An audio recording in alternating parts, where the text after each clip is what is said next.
waxaa si rasmi ah u bilowday hadal jeedinta musharaxiinta u tartamaysa xilka madaxtinimo ee maamulka Koonfur Galbeed waxaana jadwalka hadal jeedinta ay soo saareen guddiga doorashada Koonfur Galbeed maanta ku qornaa saddexda musharax ee kala ah Aadan Maxamed Nuur Aadan Saransur Xuseen Usmaan Xuseen iyo musharax madaxweyne Koonfur Galbeed Dr. Ibrahim Macali Nuurow waxaana xildhibaanada baarlamaanka maamulka Koonfur Galbeed ay horgeeyeen qorshayaashooda ku aadan haddii ay ku guuleystaan xilka madaxtinimo ee maamulka Koonfur Galbeed waxaana musharaxiintu ay soo bandhigeen barnaamij siyaasadeedkooda ku aadan madaxweynenimada maamulka Koonfur Galbeed saddexda musharax ayaa waxay jeediyeen khudbadooda ku aadan waxyaabaha ay rajeynayaan haddii xilka ay ku guuleystaan in deegaanada Koonfur Galbeed ay ka qabtaan waxaana intooda badan ay ka sinaayeen ballanqaadyada kale ah in ay wax ka qabanayaan horumarka deegaanka iyo sidoo kale xasilinta dalka waxaana ay soo bandhigeen qorshahooda ku aadan amniga deegaanada Koonfur Galbeed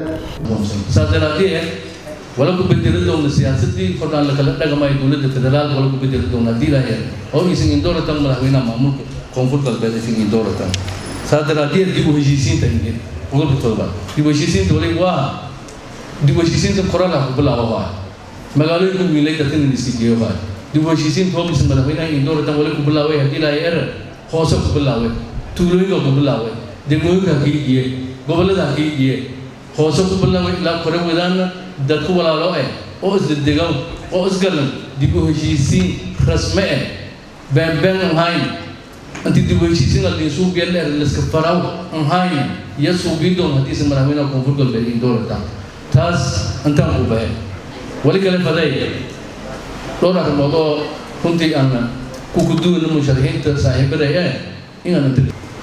Koonfur Galbeed cadaalad jadwal erjay waan isin raadsan xildhibaaneen badanay gobol cadaalad ku jirta maamulka shariifada cadaalad ma wala sabiraysan cadaalad geedisa siinta qof geed cadaalad soo biwayta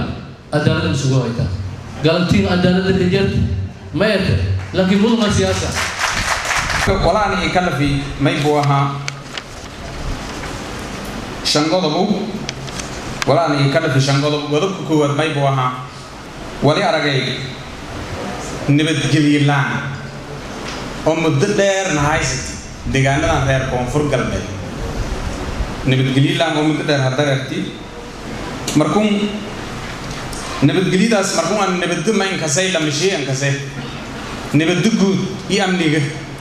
yaan shal kasay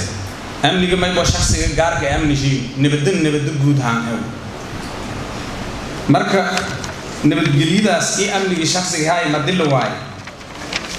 يا مارناد يكلفتي إن أنا هسرع. أنا كلمة يعني وصوت يعني كرا استراتيجية لكن أقولاشة حلقة رابع كمان في إباء على ديسدون. أدي لا يرال كنا أنا ودوين كان هر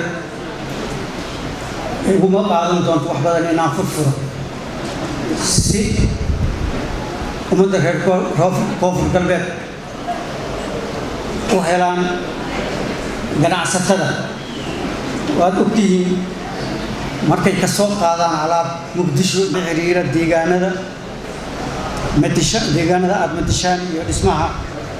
xukuumadda iyo go'aanada siyaasadeed aan qaadi doono midda ugu dambaysa oo aan xooga saari doonana waxay noqonaysaa si heerkiin sharci dejinta sare ugu qaadi lahaa oo aan idin raadinayo guddiga doorashada maamulka Koonfur Galbeed ayaa sheegay in maalinta berita la soo gabagabeyn doono hadal jeedinta musharaxiinta maamulka Koonfur Galbeed inkastoo liiskooda uusan ku jirin musharaxa madaxweyne Koonfur Galbeed Mukhtaar Roobo Ali oo maalmo ka hor dawladda federaalka Soomaaliya loo gacan geliyay iyadoona magaalada Baydhabo 3 maalmood oo qalalaaso soo maray waxaana degan guud ahaan jawiga magaalada waxaana qof walba isweydiinaya suuragalnimada inay qabsoonto doorashada madaxtinimo ee maamulka Koonfur Galbeed Cabdinaasir Musharraf telefishinka iyo raadiyaha dawladda Puntland magaalada Baydhabo